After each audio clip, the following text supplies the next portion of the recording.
Hey, good morning. Are we live now? We are. Good morning. Happy Monday. Yay. How are you doing this fine Monday, Terry? I'm awesome. It's Monday. It's Monday. It's Monday. We had a larger company meeting today, so we had to get up super early, get things going. I don't know about everybody else, but Mondays are like you love it, but sometimes you don't always love it. And it's always trying to figure everything out and set yourself up for a really great week. So we are going to be joined today by Marie Ysais, and she is running a few minutes behind. I have connected with her this morning. So we're going to do a little bit of filler content until she gets on. And what is the biggest thing that you are looking forward to this quarter? So that's January, February, March.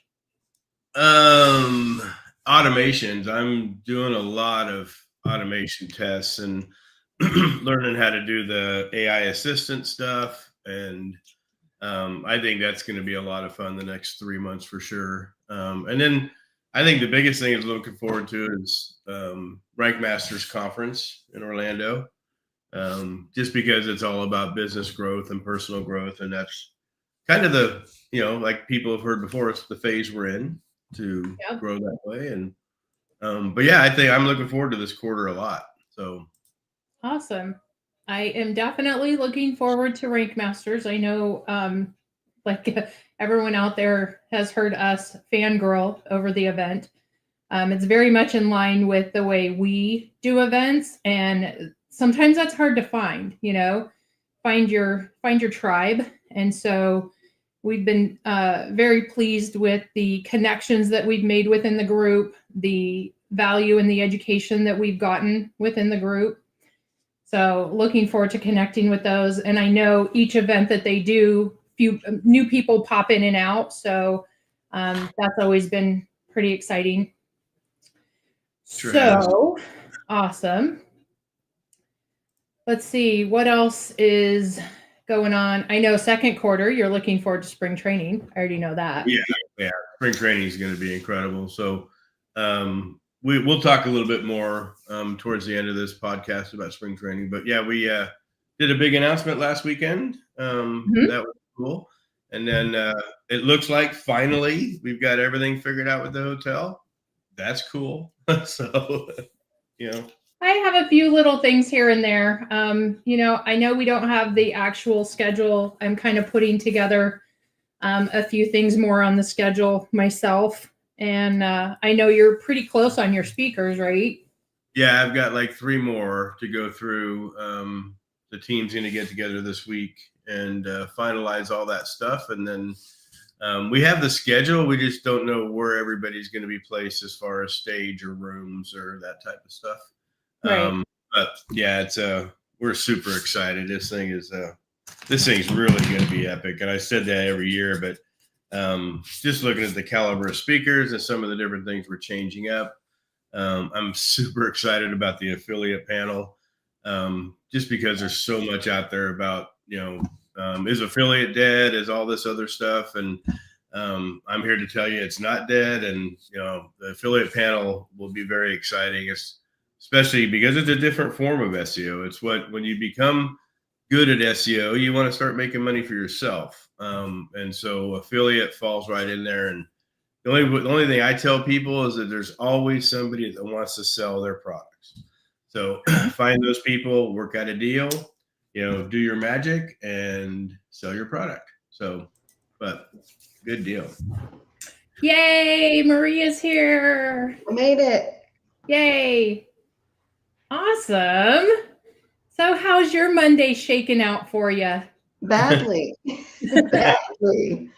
It's been one of those Mondays where we're kind of running around trying to turn everything back on. We had a power outage and I don't know. It's just one thing after another. And so we're trying to, turn everything back on. Yeah. Find all your information, because it was one of those things where a transformer blew up. I don't know, in the middle of the night. Took them forever to fix it. And then we ended up doing like a shelter in place for some reason. Nobody knows why. I don't know. It was just a lot. Interesting. So you kind of woke up in that panic, like on Home Alone, like, oh my God, we slept in. Yes, that's what we're doing now because we were so tired from all the drama. Then we slept late. I'm running around trying to get ready, and it's just, you know how it goes. I know how it goes. So how have you guys been? Good. Well, Really? crazy, but we're good. So, but yeah, no, it's been I mean, Christmas was really interesting this year just because it seemed like the world just shut down for like 3 weeks because it was in the middle of the week, both It did. Christmas and New Year's. And it's like, okay, do you work a day before? Yes, it was messed up this year. It was kind of, the whole thing was kind of like a vacation because there wasn't enough time in between the holidays to start and stop. And then everyone just kind of takes off anyway and does like their party mode. And then all of a sudden, boom, it's all back. Right. Exactly. Yeah. And Christmas is still up at our house. I looked at it this morning going, geez, what is it, like the 27th? See, I feel better about mine because I put mine up last week and I looked at it and went, this is ridiculous. I've got to get it up. But I don't know, life of a SEO, I guess. I don't know. It seems like time goes by fast. We don't have time to do much. Mm-hmm. So, yeah, I just got mine put up. I felt bad about it as it was. Right on. How's hubby and the kids? They're all good. We are now officially empty nesters. Everyone left. Oh, wow. Oh, So we are adjusting to that. And our youngest joined the Navy. So he's in the Navy. Our oldest ran off and got married. So we're living the life. oh Cool. my gosh. So you got an RV with a satellite on top and ready to go travel and do internet on the road or what? Yes, that's the thing. As soon as our kids moved out, I was like, oh my God, I'm going to do everything with my business I ever wanted to do that I was just too busy. And then they moved out and I was like, no, I don't want to be here. I want to travel. Like I want to do all of these things. It's like all of a sudden you're out of prison or something. I don't know. And now we just want to do things and I don't want to work that much. And so now it's like, it's a weird feeling. It really is. I mean,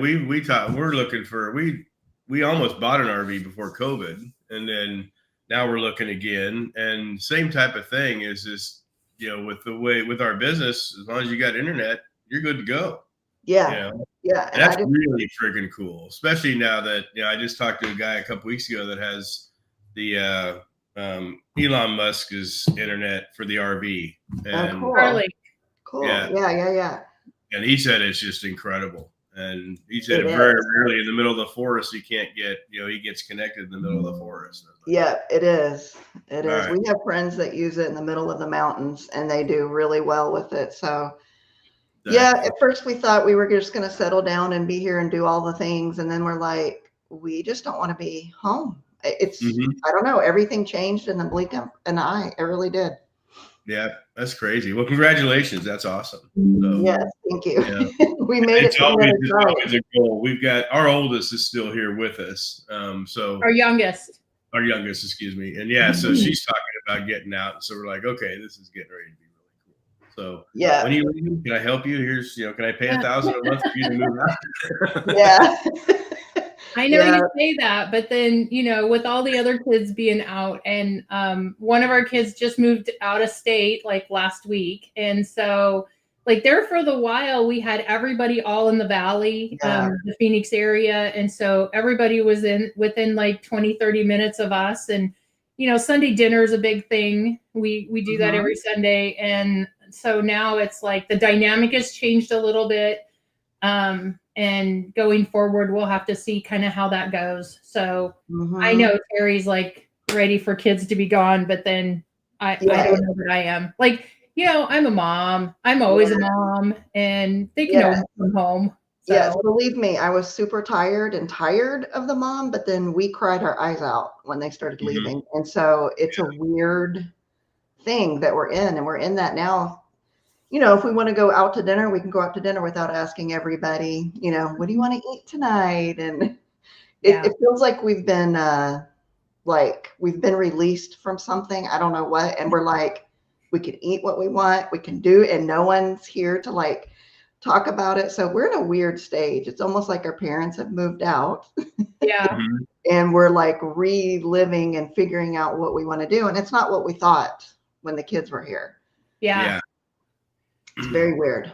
Well, and the great thing is that, I mean, from what we've seen, you have a strong relationship with your spouse, and that's Yeah. the critical thing. Like, so many people that like we know, like the kids move out and you're like, who is this stranger, Yes.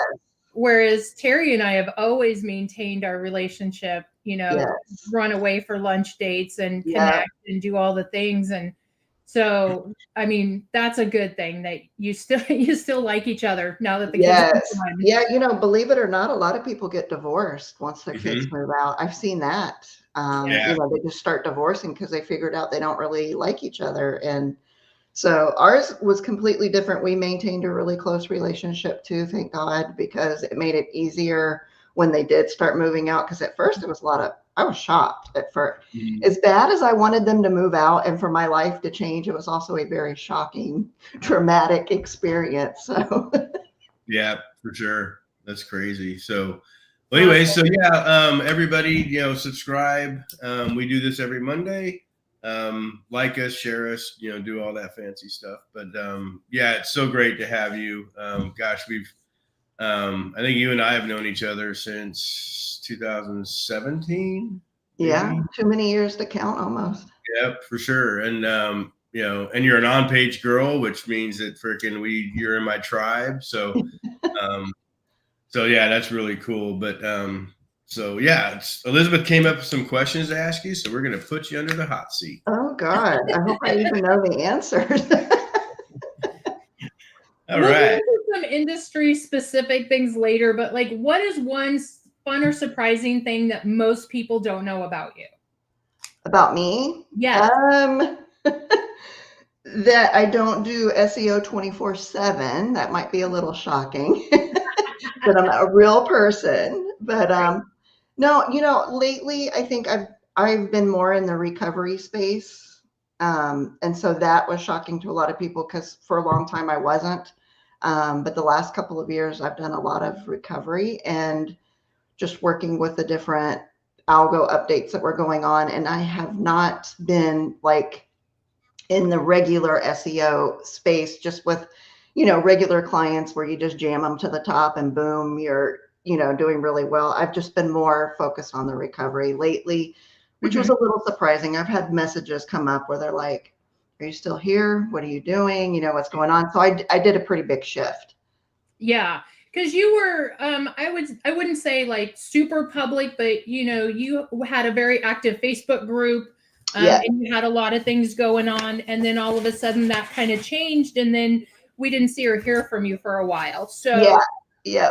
I took a step back. I had a lot of work going on, and I took a step back from the public space a lot so that I could, I was doing a lot of really big brand work and recovery work with some really big names, and I just didn't have the time to pour as much into the public space. So I took a step back, and I kind of liked it. I'm kind of ready to go back and start talking about maybe, a lot of the stuff that I've been seeing. Look, lately with recovery work, we've had a lot more local type sites come in. So they're national or they're in 6 different states or whatever it is, but they're more local instead of just the typical affiliate that we usually think of getting into trouble. Right. Okay. Cool. What are some common misconceptions that people may have about you or, the work that you've done? I know you've got a pretty strong reputation for on page, but do people just assume that you do all the things? No, they don't. I think I trained everybody really well to know that I'm specifically on page. But I think the really big misconception that I'm having where there's a disconnect right now is that when you go to have your site recovered from an update, that it's like really simple and you can fix it in like 4 weeks. That's the biggest. Everyone wants everything yesterday, and it's true in recovery work. But from what I'm looking at, they have compounded issues on their site that they have done year after year for many years. And it's a lot of like untying little knots that has been created. And they didn't create it on purpose or try to do anything. It's just the way they were performing SEO, I guess.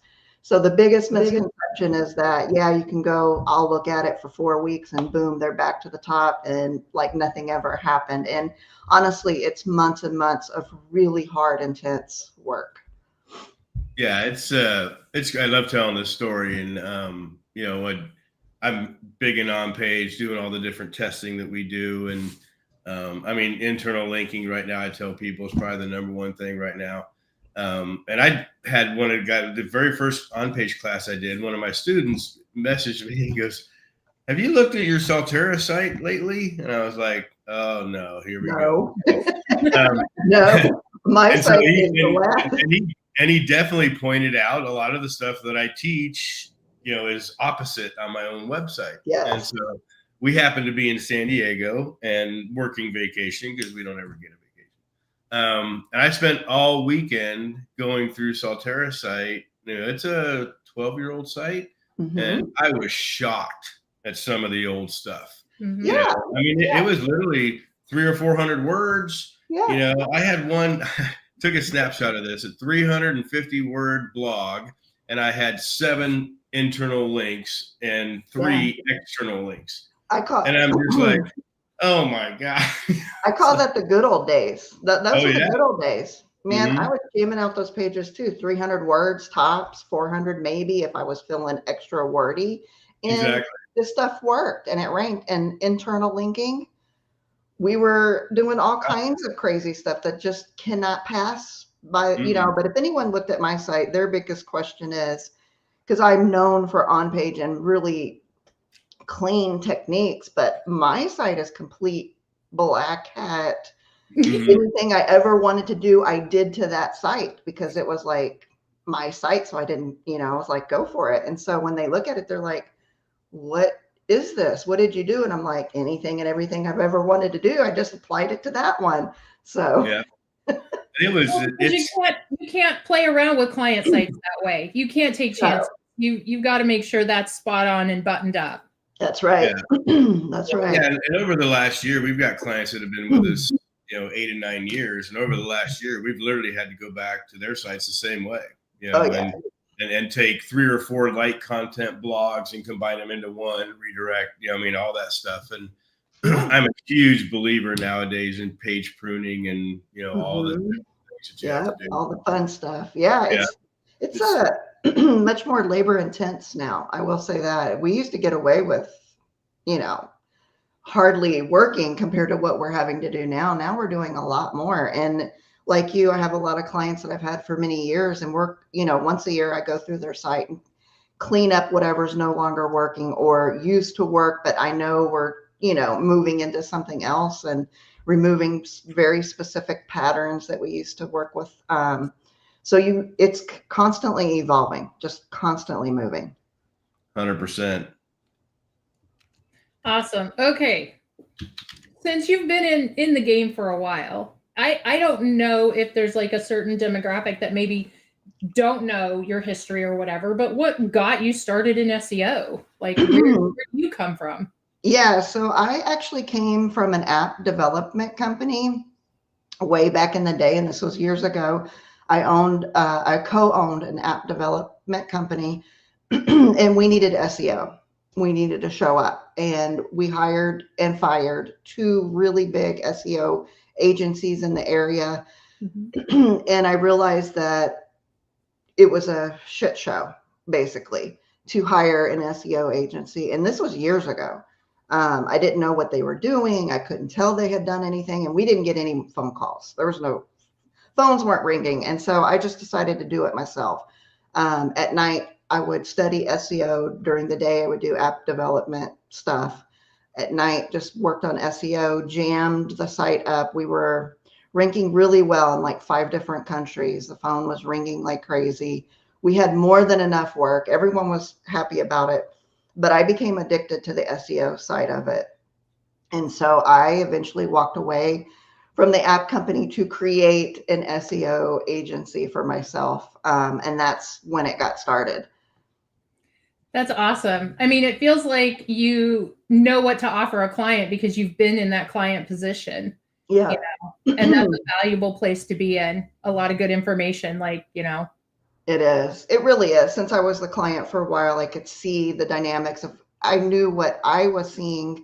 So I knew, to come in and close some of that up. So yeah. I mean, it's still hard working with some clients, but you really have to dig into their business. And I need to know so much of what's going on to do a good job with SEO. But SEO is addicting. And I didn't know that when I first started.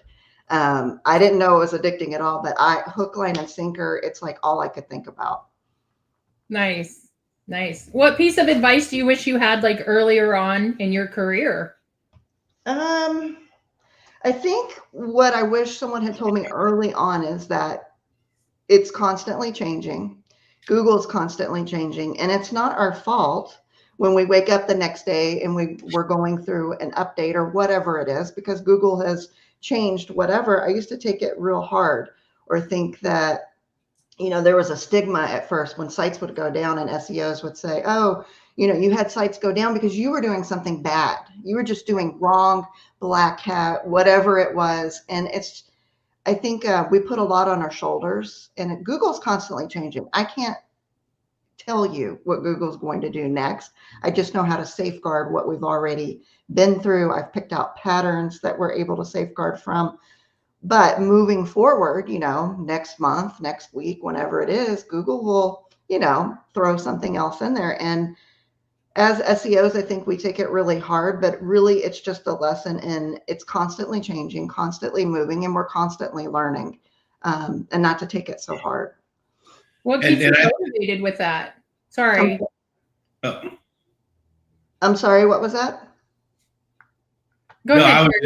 I was just going to say that, and that's one of the biggest miscommunications, that people have that conversation with their clients. They know right from the get-go, if they hire us, I'm not Google. Shit's going to go up. Shit's going to go down. Shit's going to get suspended. That's right. There's nothing I can do about that. Yeah, that's right. You hire me to hopefully fix it when it does happen. Yeah. And and I think we learned that, and I think you may have learned that too with time. At first, when we were all green coming into this, we would take it a little bit differently. But now, looking through our experience, and we've been in the game for so long, and you guys too, that now we're able to look at it and say, hey, we can't tell you what Google's going to do. We just know what we're supposed to be doing. And, it can get intense with clients, that's for sure. Because they think, I wish I pulled Google strings, because that would be a lot more fun. Yeah. And then, it's, especially when you get a legit map suspended for no reason, shit like that. Just, I've seen clients lose a couple hundred leads a month when that happens. They do. And, that's the time to have a conversation about, okay, well, let's look at some pay-per-click or something to try to at least generate some leads back while we get that fixed. And again, there's not a 1-800 Google. I know. It's amazing how many clients say, well, can't you call them? Well, no. Email. Sometimes we get, sometimes we were able to get an email address, especially, through the pay-per-click world. And you email that email address, and of course they have it set up to where you can't, you can only talk to them through a reply. You can't email them new. Yeah. So it's like, oh, that's pretty screwed up, Google. So it is. Now I have Marie at google.com, and now I can't email her unless she emails me first. Yes. Yeah. So clients have no idea. They just think Google's like, oh, hey, what happened? Can we fix this? Yeah. I wish it was that easy, but you're right. It's really hard. I have tweeted at Google. I have done all the things to try to get a representative to actually directly speak to, so that I can say, hey, that one was a mistake. That's a legit company. They weren't doing anything crazy. We followed all of the rules. What can we do? And then even at that point, it can take you 3 to 4 weeks to work with them to bring it back. Oh, yeah. I've done it several times. It's hair pulling. And I've got one client that we've done 2 video verifies, and it's still, hasn't unlocked yet. And they Yep. say, oh, we got it, but they don't give us, you don't even get a reply saying, no, it wasn't good enough, or it's in limbo. It's like, Yep. really? Yeah.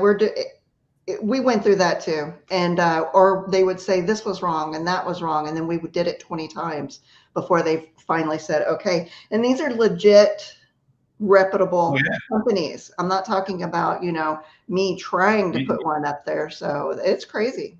Yep, for sure. So next on your questions, Miss Elizabeth. Next on my questions. Well, I mean, what keeps you motivated? Knowing that, you're going to have to kind of reverse engineer and guess what Google has done and see how it, has affected client sites. It's it's a constant moving target. What keeps you motivated? For me, to me, it's like a puzzle. So I like that aspect of it. Changing different things, wiggling different things, trying to see what will pull it out. To me, that's the fun part. But it does it takes a lot of time because you're talking about, hundreds of different factors and then trying to figure out which one threw the site over into jeopardy. Which is probably why it takes so long and you have combinations of factors too. So it's right. But for me, that's the fun part. I love figuring that part out, and there's no feeling like it when you finally get it all back in the green. There's like no feeling like it. It's crazy. Exactly. And then a lot of people don't realize, or maybe haven't paid attention, but 10 of the last 12 updates were all based around content. Yes. And that's the first place you need to look. I mean, if something goes down, and then also you and I have been preaching this for years, just because you went down today, don't jump in and start fixing things now. You got to let this thing play out a little bit.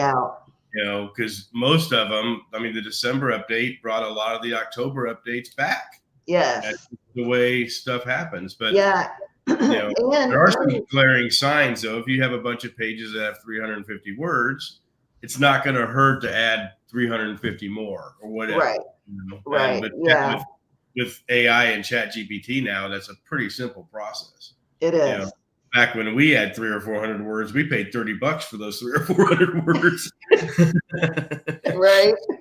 And nowadays it's just like, hey, give me a detail. Yeah, it's like seconds now for not much of a cost. So it's crazy. But and also we have sites that get hit, but then completely do fine. Once it's fully rolled out and Google's done, they recover and do fine. And it's not that they were going to be hit. It's just there's, sites that Google's throwing around a little bit, but then it comes out fine. And they're glad they didn't fix 700 things all of a sudden because it just bounced right back out. So you really have to wait it out, which is nerve-wracking for businesses. I understand that but you have to sit on your hands at that point. I know you want to run in and do a million things, but it just makes it worse. Yeah, 100%. Well, and I think that you are very aligned in with us that if you do the right thing from the beginning, you don't have as much to fix, Right. If you have your on-page solid, you look at all the technical aspects, you're not throwing spaghetti against the wall. You're not trying to guess. It's like you've got your foundational core practices. Yeah. And that's kind of how we operate as well, so that you're not scrambling, Yes. But again, if you're black hat and stuff, then, things shake out differently. It does. And also it changed a lot too, where, SEO is constantly moving and changing. And if you're not staying up to date with that, you can get caught up in a lot of updates. But also Google has been able to spot typical patterns that SEOs use. Very simple patterns, keywords in certain areas, certain headings, certain meta titles, and they're able to use a lot of that against us. And if you compile that with maybe backlink issues or whatever it is, there's hundreds of factors, but if you compile that, then you start getting sites into trouble. So sometimes it's people doing what they think they should be doing for SEO, but Google's gotten a whole lot better at spotting very specific patterns, and it can get you into trouble. So part of the problem I have is when I come in and say, hey, we need to fix this. And they're like, wait, that's always worked. It's worked for 5 years. It's done me really well. And I'm like, yeah, but things change. what used to work may not work as great moving forward. Right. And you are like out of the top 100.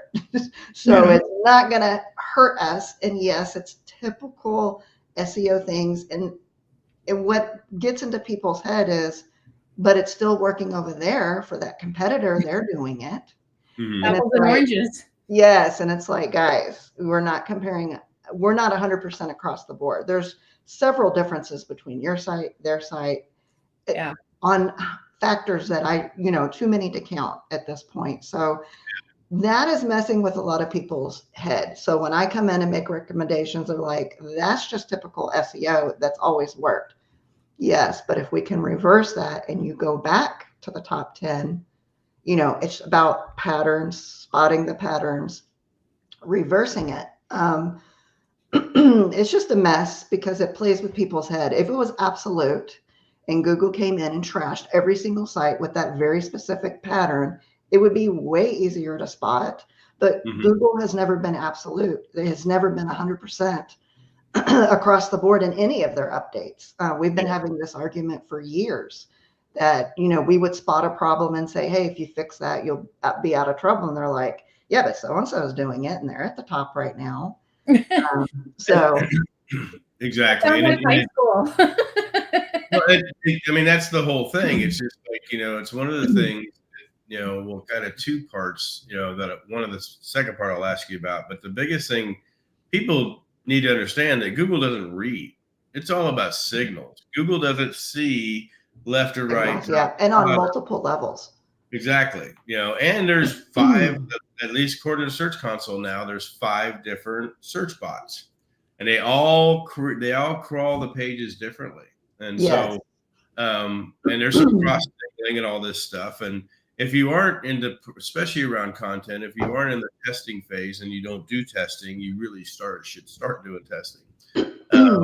One of the things we do now that we didn't do before very much was FAQs. And when Google came out and said they don't read FAQs, I was like, okay, let's see about that. And, positive test, every page gets FAQs now. So, it's little things like that you want to make sure that you're, read the lines. Yeah, they might not read FAQ, but they're still picking signals. They're still picking signals out of images. They're still picking stuff. And so, when you go through all these different updates, you really kind of set yourself up for failure if you're not paying attention to, the different trends out. It's all about trends. And I try to get people off of 1, 2, and 3 rankings very, very quickly. It's about trends. If we're going after this product or this service, is our trend going up or is it going down?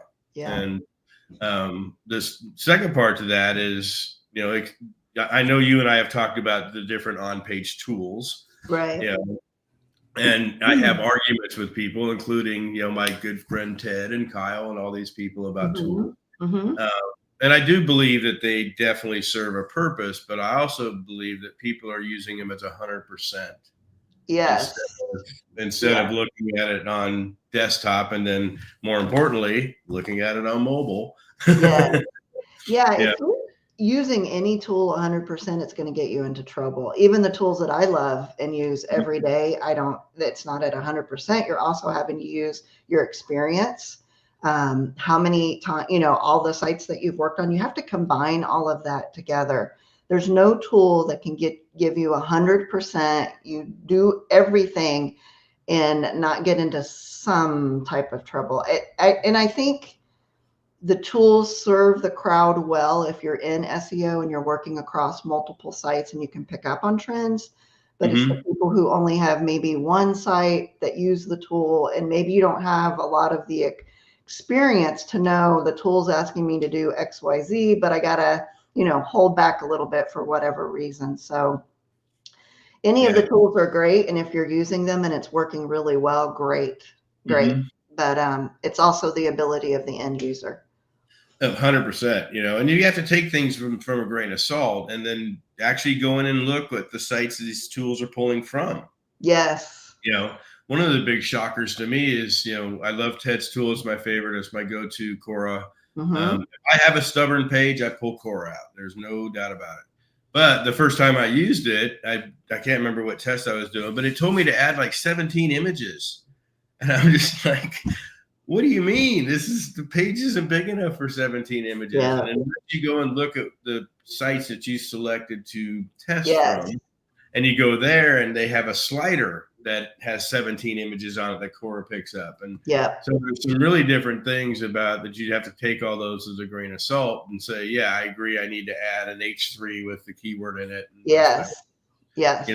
But don't sit there and, just, it's like trying to get the green button from Yoast. Don't sit there and try to get the green button from Yoast. Yeah. Yeah. And, don't try and get into 100, even the scores, how we get the scores. Don't try and hammer 100%. And, it's just, you have to have some type of experience. And I believe across multiple sites to be able to use your experience, to use the tools properly with your background in SEO. 100%. So what else is on that list, Elisabeth? The Marie list. I know. If you could collaborate with anyone, who would you collaborate with and what would it be about? That's a good question because I don't know at the moment. So that's a really good question. My collab would probably be on page, of course, or, maybe I would collab with someone that's known for maybe off page and, try to combine the two or something. I've often thought about something like that, but the actual person, I don't know at the moment. I haven't thought about something like that in a long, long time. So who do you fangirl in our industry? So some of that has changed for me. So some of the people that I was fangirling over, I no longer do for whatever reason. So I still like to listen to a lot of what Ted says with Quora because he can, he's checking trends in a different way than what I am. So I love to hear what he has to say. I also talk a lot to Carolyn Holtzman. So if I see something really weird, I'll get her on the phone and say, hey, have you ever seen something like this or whatever? So we'll go back and forth quite a bit if I'm seeing something super crazy. But maybe my older age, I'm not fangirling the way I used to. I don't know. Something has shifted for me. I still respect a lot of the people in our industry, Terry, of course, Carolyn, Ted, but I think it's changed for me because I used to come in and fangirl over handfuls of people, and now I just kind of see them as regular people, and it's probably getting older, so I'm seeing things differently. And especially after you meet these people and even start having a semi-relationship with them, because I tell people all the time, until I met Matt Diggity, Matt and I he's awesome. I love following him. I love it. Yeah. He does the best videos, I think, in the industry. Yes, he does. And I've met him, I think, 3 or 4 times now. So it's more of a friendship thing. Yes, it develops into a different space. I don't. But the same thing, I used to fangirl over Matt Diggity all the time. Anytime he produced anything, I would read it, study it, go over it. And then a lot of that shifted, and probably because I started paying more attention to on page. So that person shifted for me, and it shifted a few times. But I, now just have a lot more friendships. I call people, talk to them as soon as I see something odd. There's, certain people I talk to for off page. There's certain people I talk to for on page, and, kind of go at it that way. But I do believe it's very important for us to keep communicating with as many people as possible because we're all seeing something different, and all have different knowledge to offer the other person. Yeah, for sure. That's 100%. What are you doing in AI right now? Have you had much time to play with it and stuff? I have not had a lot of time to play with AI, so I'm going to come clean with something else that I've been working on. So I started working a lot more on TikTok, which is, yes, I know, it's crazy. But I fell in love with the platform and also the ability to jam your income up with affiliate over there is absolutely insane. But now I'm hanging on, wondering if our government's going to shut it down or keep it. Who knows? There's a lot of drama with TikTok. But I fell in love with TikTok because honestly, within weeks, you're able to gain thousands of dollars, thousands. Right. It's probably, this platform is probably the easiest to gain a large amount of income very quickly. So I hope the government doesn't shut it down, because you have a ton of people over there making just crazy money. It's like, Yeah. kind of reminds me of the beginning of like the SEO gold rush that we all experienced. Mm-hmm. That's what's going on. So I took on work and then started gearing down from some of that work. So I'm still working on sites. I'm still working in recovery, but I'm not working on as many as I was. And I did not jump full force. So for AI, we're using it to help bulk up pages, create content that we need to do. That's how we're using AI, but my focus split a little bit more into the TikTok world. Now, will AI help you in TikTok? It seems like it absolutely does. So what I'm doing now is creating, videos and affiliate videos for TikTok.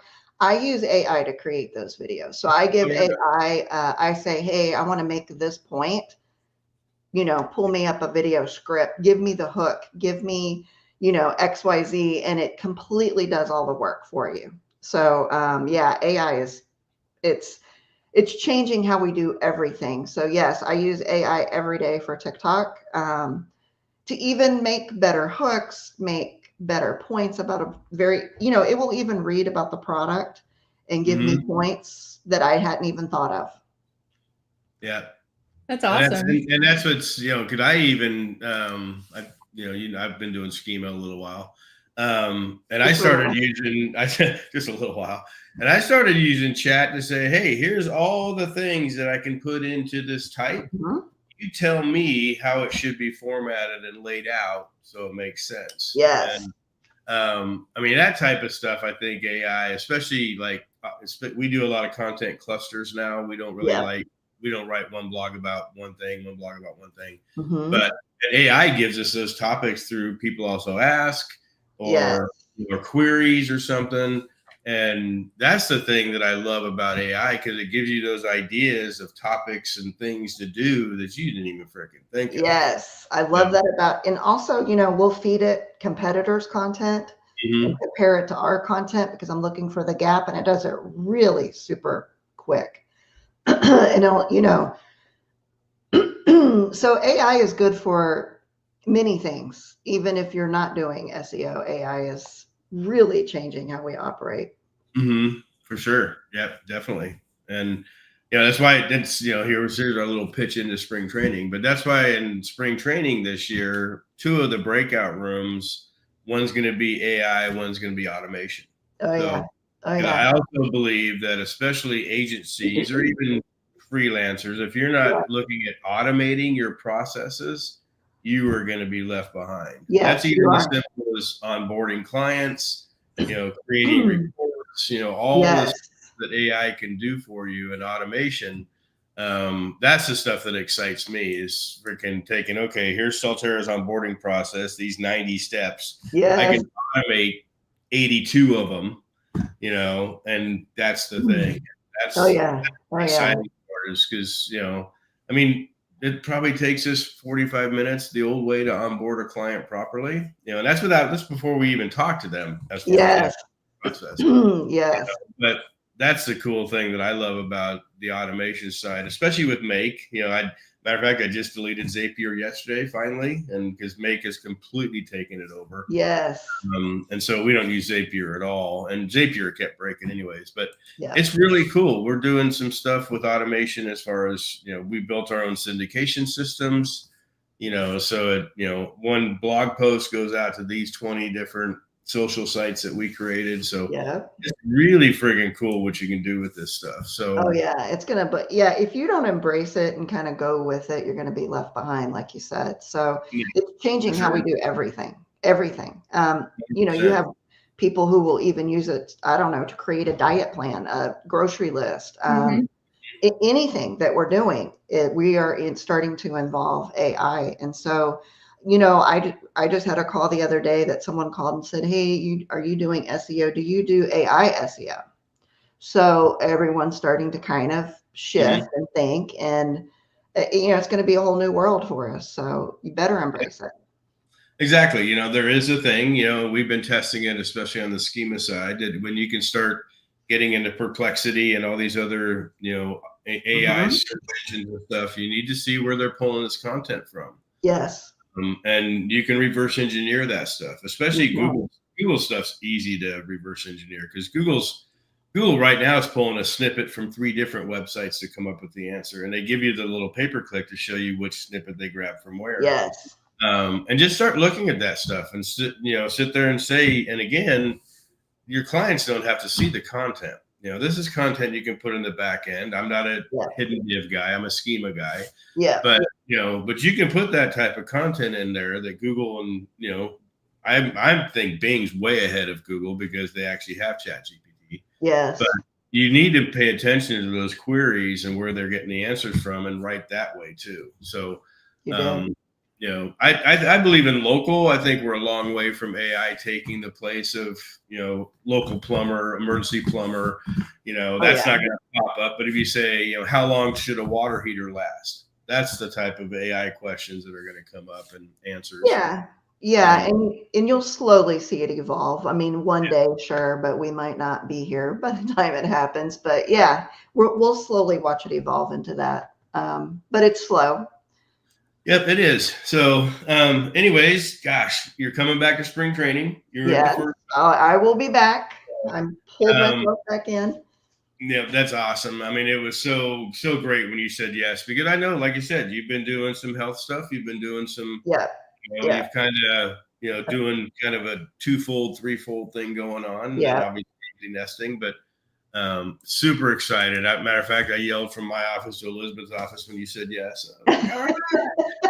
Because it's, I don't want to put male, female in here, but there's not very many females in this business. And there's not. There's really not. And then really, if you really get to know these people, you and Honey and Monique and, super intelligent way of thinking compared to a male's way of thinking. And and it's just different. It's just different. And, when I went out, I think I was in like your very first spring training, I really got to know you and Elisabeth, like on a personal level for the first time, and the hospitality and the care, it's the actual care that you put into all of us that were speaking. Elisabeth picked me up from the airport. Like it was just a personal touch, is what I pulled away from it. You guys are really personable and actually care about the people. And that was different from some of the other conferences. So I'm happy to be back, and it'll be fun. And I think we'll all learn a whole lot while we're there. Now, do you know your topic yet? Because TikTok might be changing if you don't. Yeah, if TikTok gets axed. But I've got something I've been working on with a lot of my recovery, which is a really big case study that I've been working on. And I'll probably focus on that because it's really shocking what took the site down. And I think it's a really good lesson for all of us. And the fact that it was local, we're seeing stuff in local that we only used to see in affiliate. And I think it's good that we go ahead and make that bridge. Yeah. And start preparing everybody, because it's going to get more and more intense, like we saw in affiliate land. And it's just Google's capabilities are so much better than what they were. So I think it's really important that we talk about that and start picking apart some of what's going on, because, businesses go down in a blink of an eye. The business I'm working on was on the brink of losing everything. And he's feeding his family, his kids. So, and it was just a long story. So that's what I'll be focusing on when I'm there. Nice. Yeah, and that's awesome. I mean, because it's, just like you said, and I'm excited. This is the first year we're actually going to have an affiliate panel. So, with James Dooley, Craig Campbell, these guys, power hitters in affiliate. And, I hear all the time on Facebook how affiliate SEO is dead. And I'm just like, there's always going to be somebody that wants to sell their product. And they'll pay you to sell their product for them. Yeah. And I don't, if you're talking Amazon, Amazon, you're going to continue to struggle. The Amazon, Amazon golden flag flew a long time ago. Yeah. But if you can make a deal out with somebody to give you 30% of everything you sell on your website, that's the affiliate world. Yes. And that's the beauty of TikTok. I'll say it one more time. We're making deals at 20, 30%, brand deals that are giving complete retainers, and it's completely different than working on it when you had a website. So it's also really exciting. And if they don't shut it down, like a bunch of people, I won't say the words, but I think somebody's going to buy them out. But then the question comes up is, how's that change the platform? Yes, because we'll muck around with it and change the algo. I think that Microsoft might buy them. Well, I'm sorry, but Microsoft screwed up almost every freaking thing they ever bought. Yeah. And then everyone was saying maybe Elon will buy it. And Elon did some, crazy shit over on X when he first bought it too. So yeah, it's good. We'll see how it goes, but it's if they don't mess with it, it'll be a really good thing. But we'll see how it's going to take out. I mean, it's complete drama around the whole situation. I just don't buy into the whole narrative that they've spun around it. And I'm guessing that you guys kind of feel the same, because I know a lot of that we align with. But complete garbage going on. I agree. It could be a threat from something, bigger that we don't even know about, but who knows? It's, I personally don't use the platform. I know all of our kids do. Yeah. Elizabeth does, There's, it's not going away. Yeah, I was shocked to find out there's 700 million United States businesses on TikTok. Some of the biggest brands are coming on. So we'll see, because it's a lot of drama. Exactly. So Elisabeth, tell people about the big announcement we did last weekend.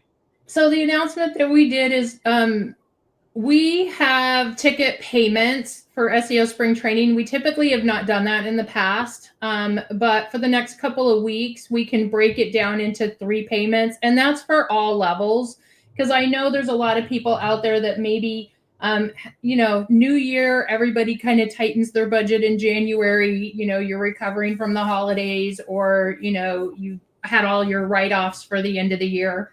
Yeah. And so, everybody's on a diet, whether it's, nutrition or financial. So we wanted to give people options that, maybe haven't been out to check it out. We think it's our absolute favorite marketing conference, and I want other people to be able to experience it. So we have the 3 different ticket levels. We have our, business access, which is, just the basic entry level for the conference. You're still going to get a ton of value. You're going to interact with everybody. It's 2.5 days now.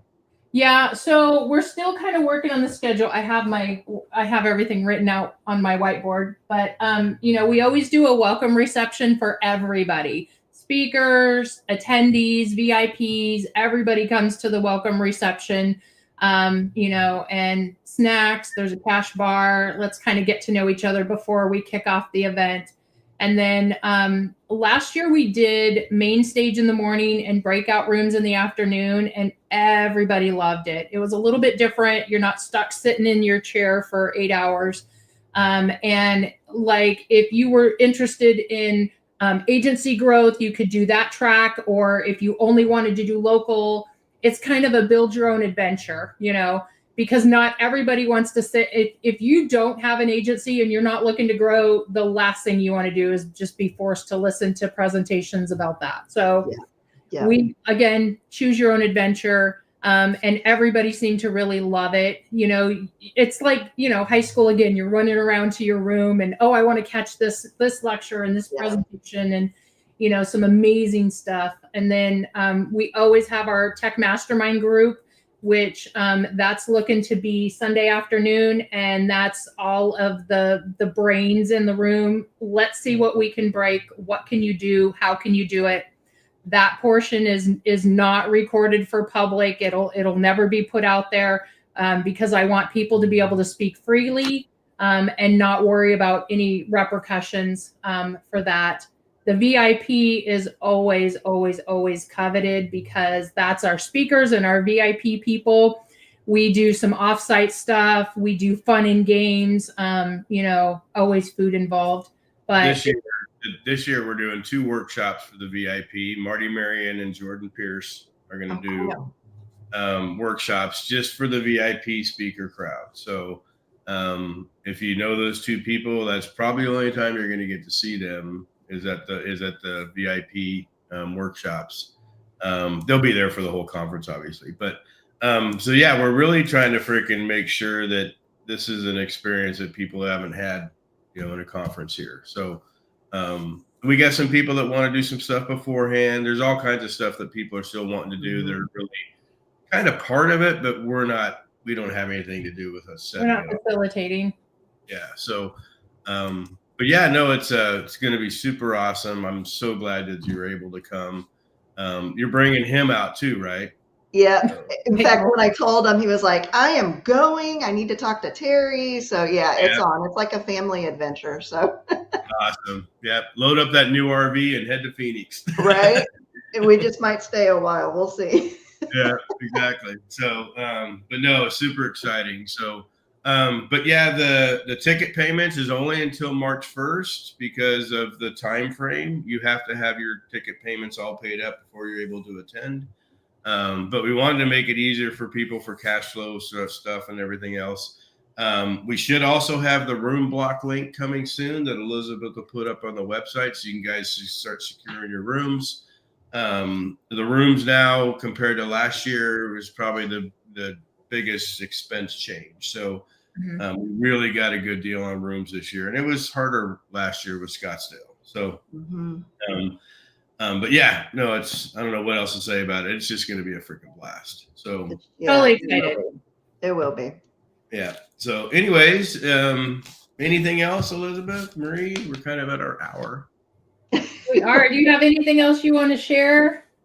I think we talked about everything. I'll be coming back a little more publicly now, public facing, I guess. I had my hiatus and now I'm going to come back. I have a lot to say. But other than that, I think we covered it all. We're at that hour, Terry. Yeah. It's Monday. We got work to do. It's Monday. Well, no, it's funny too, because I was on a podcast and there was 4 of us and this thing was like 3.5 hours long. And it was God. Okay, and I talked like first or second, and I was sitting there going, okay, can I leave? Do I have to stay? But I really, like I said, I love doing these and I like to respect people's time. And then we'll put the recording up on, Facebook and everything in case anybody missed it. But so excited to have you come back. It was, like I said, you were, I think I asked you last year too. I ask you every year. Yeah, every year. This wasn't right. And then when you said yes this time, I was like, Elisabeth, Marie said yes. Yeah, I'm coming back, guys. And a lot of that, I did go through a pretty bad health journey for a few years. So a lot of that had to do with that. It wasn't you guys. It wasn't you. Oh, no. I just had to scale back. But I'm healthy, back, full. I can't wait to get out there again, see everybody, like Marty. Maybe I fangirl over Marty, I think. He's the one person that I have to listen to every word that he says. So I probably fangirl over Marty still. Yeah, Marty's something else. He is. He really is. He really is. And it was funny too. I tell this little story. I had the pleasure of introducing Marty to our industry, the first spring training. And one of the things we try to do as hosts is we try to bring on speakers that also impress other speakers. And after Marty was done, Clint and Kyle and some other people came up and goes, where the hell did you find him? That was friggin' awesome. It's still SEO, but it's a way of thinking before SEO.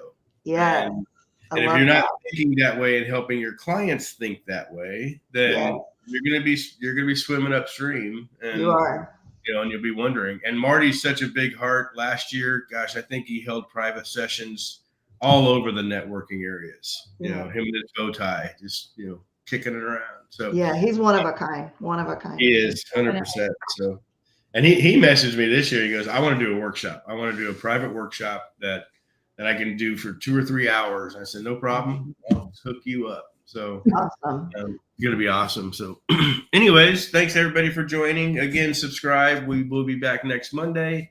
We're really going to do our 2025 goal this year being every Monday. So, last year we kind of fell off the wagon. Anyways, thanks everybody for joining us. Thank you, Marie. Thank you guys for having me. Thank you. I appreciate it. Especially with your weather, all the crap you guys are dealing with in Texas. Right. It's a crazy moment, but yeah, thanks for having me. I really appreciate it. No, thank you. All right. All right. Perfect. Thanks everybody. Bye guys.